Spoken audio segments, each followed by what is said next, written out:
สุขสบายดีผู้ชมเนาะซีเมนต์ไฟฟงกลมๆทะเลเย็นนะน้ำทะเลแห้งผงแห้งผูกขยุงละเก้ายุงไรไม่บุคคลมีเสือขยุงกันมานี้ก็พอข้าพเจ้าตุยเขาไม่ได้อัปเดตสวนนะผักพืชเซนซีได้เป็น3จำเนาะผักพืชทั่วไปเขาไปได้เบิ่งยามฝนตอนนี้เนาะกลางฝนจะได้8อัปเดตกันเลยไหมเรื่องซีนี่เราเห็นอยู่แล้วท่านผู้ชมนะตอนนั้นคือไม้ที่ประตูปลูกมาเนาะช่างไผ่เลี้ยงนี่คือขี้หูดกันแล้วกันอันนี้คือออยเนาะออยประมาณ2 เดือนนี้เดือนไปก็จะออยอิวกันแล้วกันเนาะตัวนี้ก็คือเป็นน้องช่างไผ่ที่จะขายนะผู้ชมเนาะโซนนี้เป็นมื่นให้ไปเถอะเป็นแนวกันแล้วกัน2-3 มื้อเขาจะใช้เงินชนิดก็คือน้ำปังหัด4-5 มื้อไปต้นไปนะบาท4 มื้อนะปังหัด3-4 วันอันนี้ก็เป็นนอเลี้ยงเนาะแต่วิธีทำงานตัวนี้เป็นเทคนิคอย่างนี้ปลูกเป็นเทปเป็นแนวตัวนี้คือเป็นเอเรียแป้งอย่างนี้พวกน้องช่างไผ่ในนี้ดินได้นำฝนก็ปลูกไปมันเป็นพืชลมลุกเนาะมันประกอบไปด้วยตัวใดว่าที่นี่ก็จะเป็นเครือมะแตงตัวแก่นมาใส่นี่คืออ้อยทั้งหมดทั้งนั้นผมมัดอ้อย3 แบบ 4 แบบท่านผู้ชมเนาะแบบนึง11 ลำนี่คือในตู้เย็น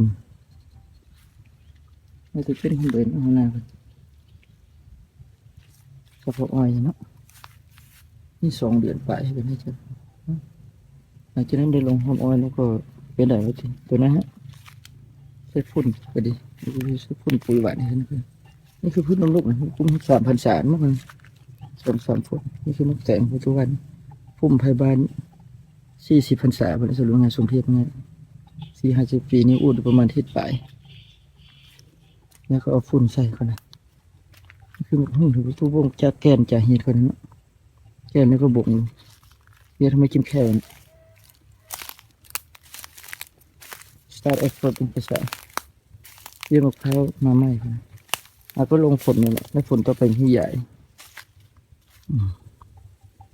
อันนี้เป็นช่องไฟเข้านี่คือเรื่องนี้นี่เป็นโนเลี้ยงค่ะอันก็หมายว่าถึงบงหวานนี่คือเบี้ยบงหวานตัวมา6 เบี้ยยัง4-5 เบี้ยก็แต่พวกนอกนี่มันกินคือมันเผาเลยก็เอามากินแก้วไปเลย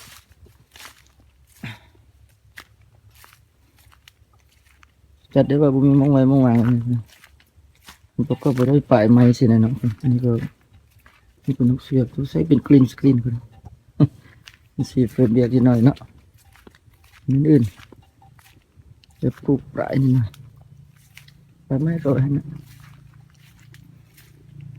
เอาเจ้าเอาตรงนี้ผมต้องเงี้ยเดี๋ยวจะจับจำนะจะได้ว่ามันเป่าปลายที่ไปบนนั้นเป่าทั้งบน50 ตัวตัวดำพาสิ่งสารนั่นก็เรือไก่ขึ้นไปกินเขียดเรือแล้วก็มีจิตพวกนี้เขาจะมีเป็นมากเยอะมากก็บางหลายเพื่อนไหนนะลงบ่อยนะครับเป็นเด็กคนนั้นเขาเป็นเกิดเป็นเด็กอันนี้ก็คือเบี้ยมะกอกมันเป็นเบี้ยที่จะมีก็ประมาณ4-5 ผล4-5 ปีโอ้หาเป็นป่งซ้าแรงซ้าที่ว่าคือว่าอย่างกันได้ลงฮอบเท่านั้นแล้วก็มันโอเคจะนับเนาะเพราะนั้นทุกอย่างรู้หมกกล้วยได้นึงสุ่มสุ่มไฟนี่ก็แม็กซิมัมสูงสุดก็จะได้อยู่ประมาณ100 ปลายรวมกัน200นี่หาหน่อไม้อยู่ประมาณ50 สุ่มอันนี้คือเอาไปเป็นลำเพื่อนคนนั้นมาส่งไผ่ตัวนี้แล้วก็ปลูกมาส่งไผ่นี่พันปลายปกติส่วนไหนมันยังขับมาเรื่อยยังเรียมผิดๆกันนี่คือเบี้ยปลูกใหม่ปลูกเป็นแถวเป็นแนวปลูกให้ตัวใดวะที่ปลูกแล้วนี่คือปลูกใหม่อันนี้เราเห็นอยู่แล้ว นี่คือมะกล้วยทวนแสงนะครับก็จะลงมะกล้วยประเทศถึงทองไป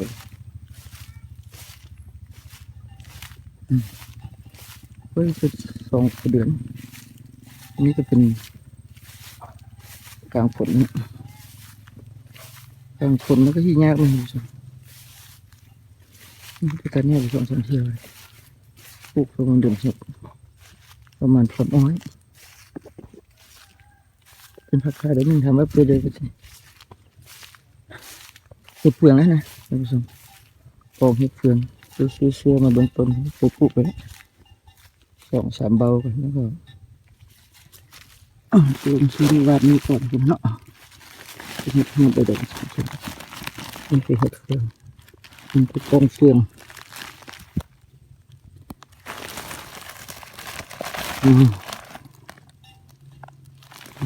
เป็นเฟืองเลยนี่จ้ะบริสุทธิ์ของเฟืองเห็ดน้ำนิดหน่อย2-3 มื้อจะเลี้ยงลูกสุนัขสกัดการเป็นเรื่องเหลือเขาไม่ได้ใส่ฝุ่นอาหารเสริมสปอร์ตโอเคอย่างนี้โอเคนี่เราลงมั้งอ้อยอันปกติเป็นอ้อยย่ำอ้อยอีอย่างน้อยเลยนะมันน้อยไม่ยังไงทุกปักสัมอยู่ในพุ่มเหลืองเป็นชาวเดียวกันมะพร้าวทุกอย่างปกติโอเคคุณมะพร้าวที่ปลูกบ่ม4-5 พรรษาอันนี้8-9 ปีก่อนอันนี้เป็นมะพร้าวไฟน้อยติดจันทร์ตัวนี้เป็นมะพร้าวน้อยใหญ่ก็มาไป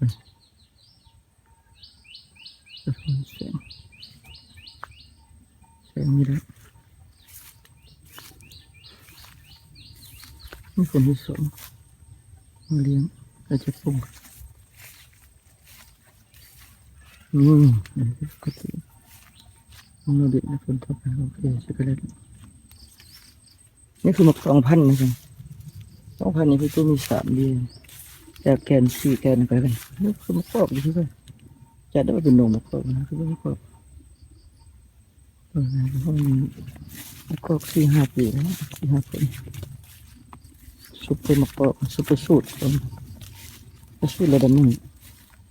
ใช้แทนเหมาะสมเหตุสมผลประมาณนี้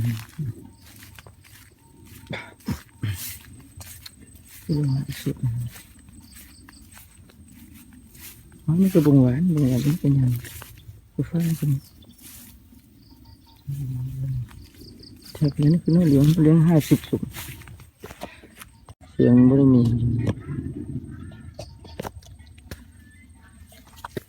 ปกตินี่ผักขาดปกตินี่คือเอาหน้าไว้อันนี้คืออ้อยย่ำว่ะมะพร้าวที่ปกติที่สุดพิสูจน์ลงห้องเลยที่กัน7-8 พรรษาแล้วพอมะพร้าวทั้งอันนี้คือกระตุ้นฝนเดียวลงห้องได้แล้วก็ติดจันทร์มะพร้าวเท่าส่วนแข้งกันประมาณนั้นเท่าแข้งกิ้วมากมันจะหลุดก็ไม่ได้บำรุงรักษาอันนั้นมันจะหมุนใส่มะพร้าวกันเฉพาะมะพร้าวน้ำหอมติดจันทร์นี่ก็ติดจันทร์เหมือนกันแน่นอนอยู่แล้วใช่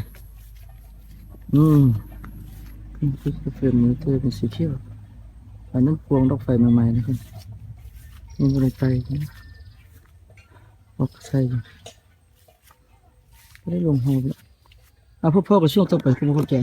สบายดี